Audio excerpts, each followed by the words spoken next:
Hi, Kristen.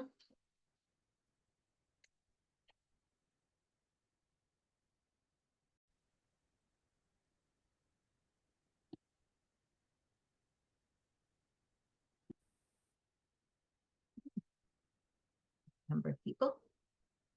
Wow.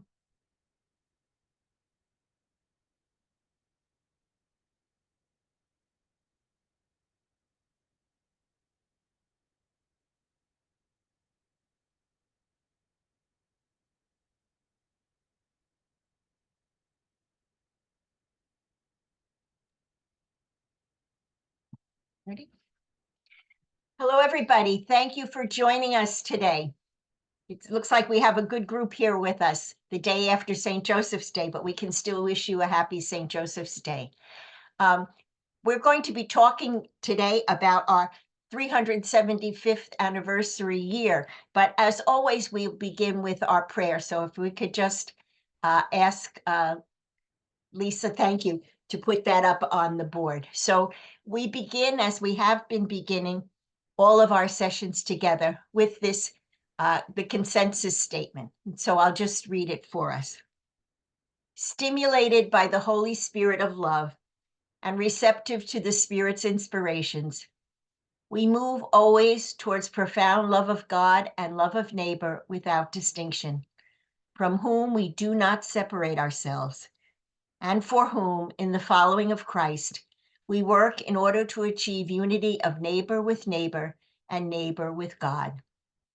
In humility, the spirit of the incarnate Word; in sincere charity, the manner of Saint Joseph, whose name we bear; in an Ignatian Salesian climate, that is, with an orientation towards excellence, tempered by gentleness, peace, and joy.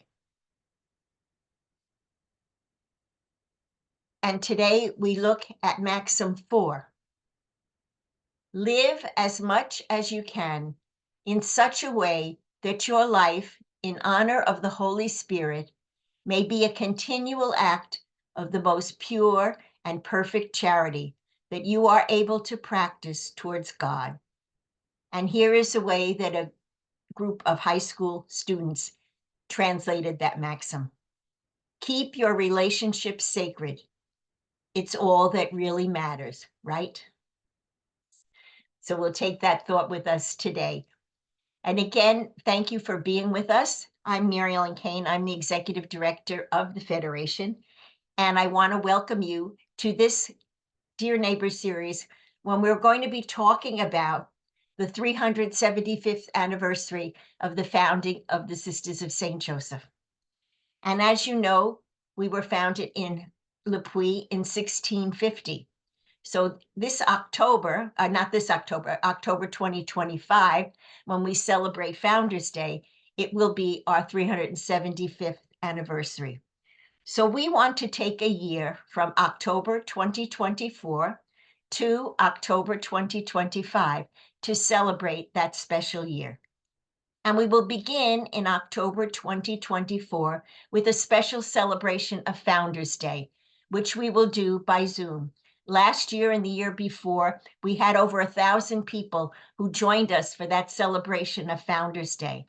And so this year, we hope to have even more. We will end our celebration year in October 15th of 2025, again, with a celebration of prayer and ritual at Founders Day.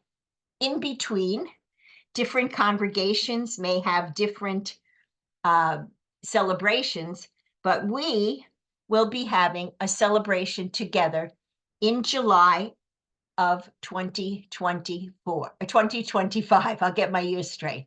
And we will talk about that in a minute. But as part of these prayer services, as part of our year of celebration, we have come up with a logo or a symbol that we hope to use internationally to celebrate the year. And so it's a symbol that all of the congregations throughout the world will be using on their stationery, on however they want to use it to celebrate the year. So Kristen, do you have that symbol? Are you going to put that up now? Or am I jumping the gun? No, I can totally put that up now. I just wanted to thank the communicators who were really the impetus to getting this started. They brought up the idea, and from that idea stemmed this vision of being able to do something internationally as the anniversary stems all Sisters of St. Joseph. Some of the congregations celebrate different holidays for different sisters, different founders.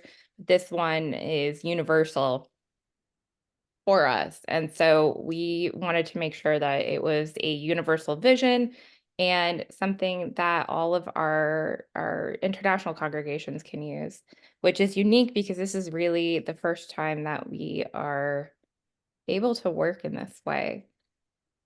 So you all are the first to see this, and this is going to be our logo for the new year. So you can see we incorporated some colors that have been associated with Sisters of St. Joseph over the year. We looked at a bunch of different logos of our international congregations, our congregations in the US, and these were some common colors. They're also bright and fun, which we all love to have. We have the 375, which is important to us. You can see the lace up at the top. We really wanted to emphasize that the lace is not yet finished. It's still going, it's still building, it's still moving. And then you can see the outline of some of the sites of Le Puy in the bottom. And we really want to thank Alan Johnson, who was the graphic designer for us, who designed this beautiful logo. And we had a lot of input to get us here. We went through multiple iterations, and he worked on a quick deadline so we could get it all to you at this special date. Now, we're still going through a little bit of work on it. We're translating this. It's going to be translated into our UN languages. So we have the Congregations of St. Joseph NGO at the United Nations. We were actually just there last week, a bunch of us. Our languages span five different languages. So English, Spanish, Portuguese, Italian, and French. But we know that the Sisters of St. Joseph globally speak many, many more languages. And so one of the other languages that we will definitely have is Japanese. And we are also hoping to have Arabic as well, to really highlight how global, how ingrained the Sisters of St. Joseph are in our world. And also, it's nice to not have everything, in just our letters. We can mix it up a little bit, and um, I've been able to see some of them, a little mock up of them all next to each other, and it looks very cool. Marilyn, did Another you? Yeah, I wanted to point out one other thing in the logo that we talked about, but it won't be so obvious to everybody. But if you look, there are six little white dots at the top of each of the banners, and those symbolize the six women, our six founders.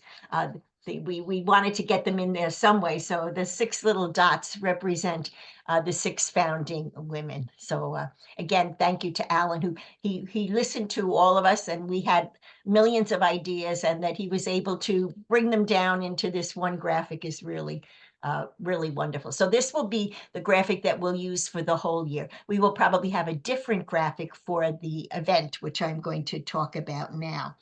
The 375th celebration event will be held from July 18th to July 20th. That's 2025. And it will be held in Kansas City, Missouri, at the Sheraton Crown Plaza. And this is a picture of the hotel in downtown Kansas City. I have not been to Kansas City, but Kristen has been there. She lived in that area for a while and speaks very highly of it. It's a good place for us to have it for a number of reasons.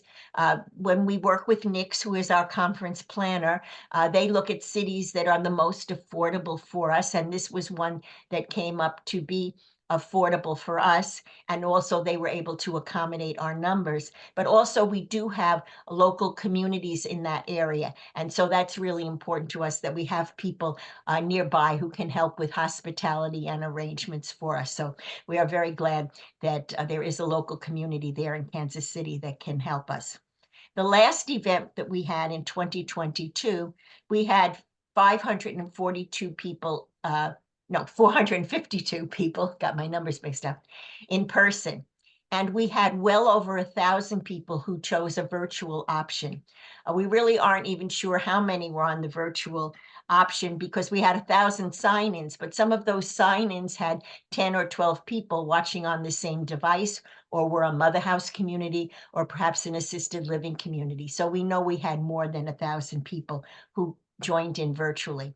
That was the first time we did a virtual option on such a big scale, but we learned a lot after doing it. And Kristen really took care of that operation. And she feels that this time we will be able to include those people even more so by enabling them to meet in small groups and to be more a part of the event. Uh, the virtual option is important for us, as you know, because many of our members are older, and it would be difficult for them to be able to travel to Kansas City. And so we are happy that they can be included in this event. So we hope to have a good showing. We hope to have some international folks there at the event. We know we will have our Canadian sisters, but we hope to have some of our European or African or Indian sisters there also. So we hope that you will mark your calendar and plan to be with us. We had our first meeting yesterday with our committee, the committee that's planning this. And actually, Kristen's going to tell us about who are the people on that planning committee.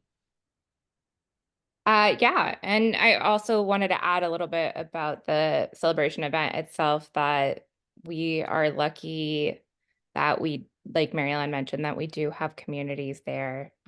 We have the Sisters of St. Joseph of St. Louis, of Carondelet and St. Louis, have kind of an offshoot in Kansas City. I actually moved to Kansas City on my own, not knowing anybody, but my community in Los Angeles was able to say, wait, we know people in Kansas City, we'll get you connected. And so the first people I met were our Kansas City sisters, and were Mhm. able to kind of bring me into the community, which I'm entirely grateful for. We also have St. Teresa's of Avila. If you were on our listen to our panel in at event 2022, Dr. Siobhan May Washington was on. She's the She was the principal. executive of the high school, and she was on our panel. And we also have Avila University, which previously held our archives there. So we're really looking forward to highlighting some of the stuff from our archives, bringing some of that stuff out for folks, and hopefully our communities bringing some items as well that we can showcase. We really want to highlight the history of the Sisters of St. Joseph, the present, and then dreaming towards the future. And registration's not going to open until 2025, early 2025. We're really letting you know now because we know that for budget's sake, we kind of have to earmark this, and also just for scheduling sake of knowing that those dates will be available. We'll likely have some events happening ahead of time. So the Thursday before, or in the morning of Friday, we've had groups like our associates, our agrégés, the Association of the Colleges of Sisters of St. Joseph met, our justice folks, our comms folks. They all met early, and want to make sure people know that's available. Um, Kansas City is actually a pretty easy place to get to. The airport is super convenient, and also they just redid the entire airport. So I haven't been there since they redid it, but it's small, so it makes it really accessible. For some folks, it might require a transfer, but I know there are, because it is in the middle of the country, it is pretty centralized about getting direct flights. And we'll definitely have more information about in-person and virtual options.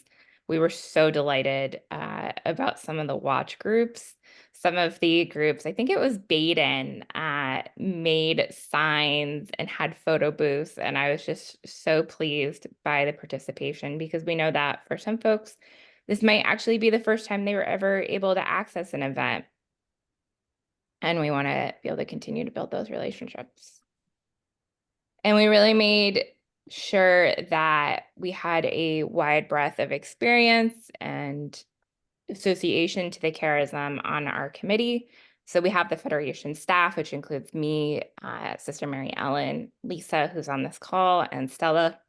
So we'll all be working on it. We also have Sarah Baker, who will be heading up our communications. She is a communicator with the Sisters of St. Joseph of Carondelet and St. Louis, but she's also local-ish to the Kansas City area.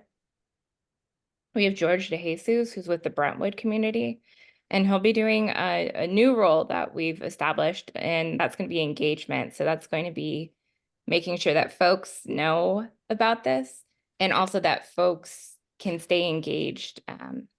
Lisa ran a really great program connected to the justice program that we ran during the event so that we could kind of tie things together. And we're hoping to build that out a little bit more in this new year. We have Jenny Green, who is with the Associates in Kansas City, again, part of the St. Louis Carondelet province. And she will be doing hospitality. We have Cara McMahon, who will also be doing engagement with George. She's based in San Diego. She has a breadth of experience with the Sisters of St. Joseph, but she currently serves as the executive director of St. Joseph Educational Ministries, which is a first of its kind organization that sort of oversees the educational ministries of the Sisters of St. Joseph of St. Louis. But they're starting to add in further ministries, and it has Vatican approval, and it's a unique program, and she brings a unique amount of experience. And then we have Sister Betsy Mayer, who will be heading up liturgy and prayer, and she's from the Congregation of St. Joseph. So you can see we're spanning coast to coast, places in the middle, getting our folks from Kansas City and St. Louis, and we have sisters, associates, folks who are St. Joseph worker community. We've got a lot of representatives, and that's really exciting for us. All right, Mary Ellen. Yes. Yep, back to me. One of the things that made the event 2022 so special for a whole lot of people was the presence of many, many young people who were at the event with us. St. Joseph workers, college students, partners in mission who were younger people. And we want to continue that presence this time. Many people commented on their evaluations that it was so wonderful to have the voices of young people at their tables, to hear their views on things, to understand what was happening in their lives. And they just felt so enriched by that.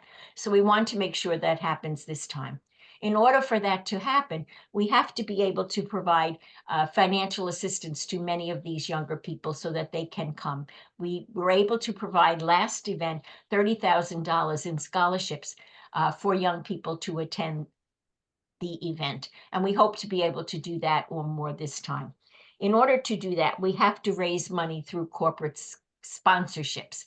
So we're asking any of you, if you know or have a relationship with a company, with a federation, with a group that might be willing to sponsor our event, if you could let us know, and we would be glad to send material to you or to them so that you could contact them. It's only through personal contact that these kinds of donations come forward. So think about any vendors who you may work with all the time who might be willing to make a contribution towards this kind of event.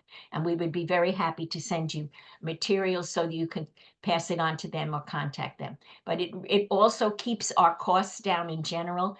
We know that the cost for these kinds of events goes up every year. Food costs, as you know, just from your own shopping are very high at this point. And so that also raises the price for our event. So if you know of anyone, we will be very happy to send you materials that you can approach them with. Again, because we really want to have those young people at the table and because we want to keep the costs down for everyone. So I think that's about all I have to say.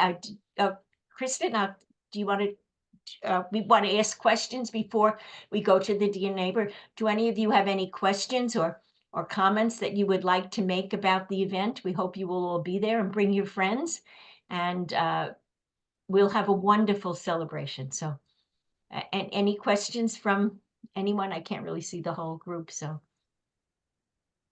do you have the whole group? No, we were so clear. I have a question. So, just for clarity's sake, so typically these gatherings, does it start like Friday morning or what time on Friday? If I'm like trying to think about arrangements, when should I try to arrive? Yeah, we don't have the program in place yet, but what we did last time, which we will do again, is we will start on Friday evening. Friday evening, I believe last year we started around 6:30 or 7 Friday evening. People would have their own dinner and then come to the first session, would be Friday evening. During Okay. our event, what we have done in the past, what we will do this time, is that most meals will be provided.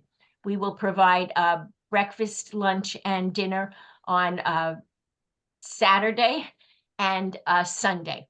But Friday evening, people would be on their own. But that's a little different from a lot of other, like if you go to LCWR, which costs as much, but they don't provide food, you have to provide your own food. So we really try to take care of as much as we can for people. I'm sorry, Lisa, go ahead. You had another part of your question?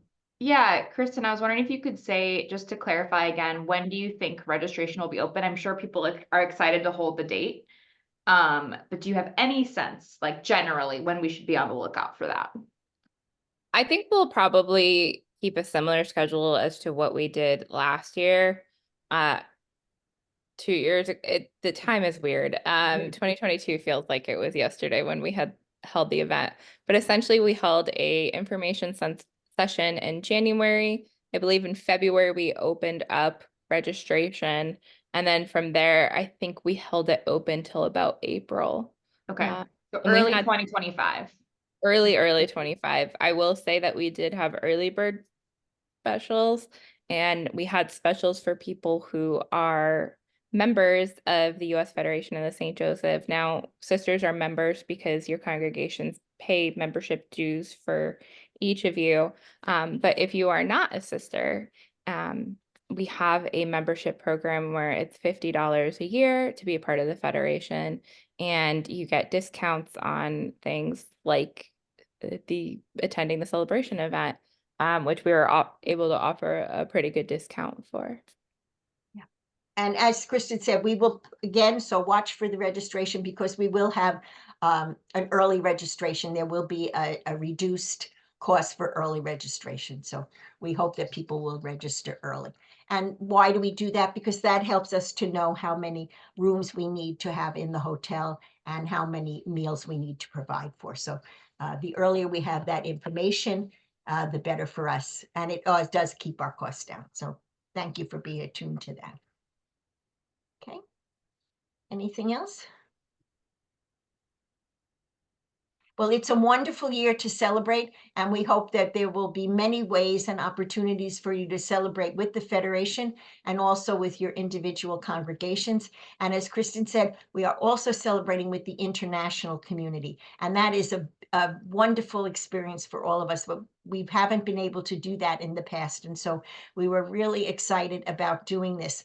And when I brought this up at the Global Coordinating Committee, people were so thrilled and so happy to be able to share this symbol, to share something together as Sisters of St. Joseph, as Associates Agrégés of Partners in Mission throughout the world. So this understanding of ourselves as a global community is really growing. And I think this is a wonderful opportunity for us to be able to celebrate that. And Kristen, what's up next for Dear Neighbor series? Funny you should ask. Working on it. This actually relates to what we were just talking about. So April 17th, we will be having a meeting about the membership. So what I just talked about, the membership program, because we are moving into the next step of membership. And what I mean about that is that for the first time, people from our membership group will be able to be sort of elected to the leadership council. So to give you a very, very short preview, for every 100 new members we have, up to 300, we will have like one representative for each 100. So up to 3 members of our lay membership community on the leadership council. It's a little bit confusing. I promise I will explain it in more detail when we have a little bit more time, but it's really exciting because the application is going to open up in April, and we just want to make sure that anybody who's a member will have access to that, and also for our wider community to just understand what is happening, because our leadership council, which if you don't know, it acts as our board essentially. And so they're the decision makers, the setters of our agenda for the Federation. And so it's a really important role, and we're really excited to move into our next chapter with that. In May, we are going to have our Agrégés talk for the first time. We had our associates talk in January, and we wanted to also give some space for Agrégés so people can learn more about it, what it means to be an agrégé, what communities are involved, and for some that might be still a new term. And then in June, we are going to have our Vocation Formation Committee talk about what they are up to and some of the exciting developments, like a new website that they are working on. I just want to make sure I'm not missing any question. All right, well, thank you so much for everyone being here. We look forward to having you hopefully join us next month. It's always a pleasure to have everyone.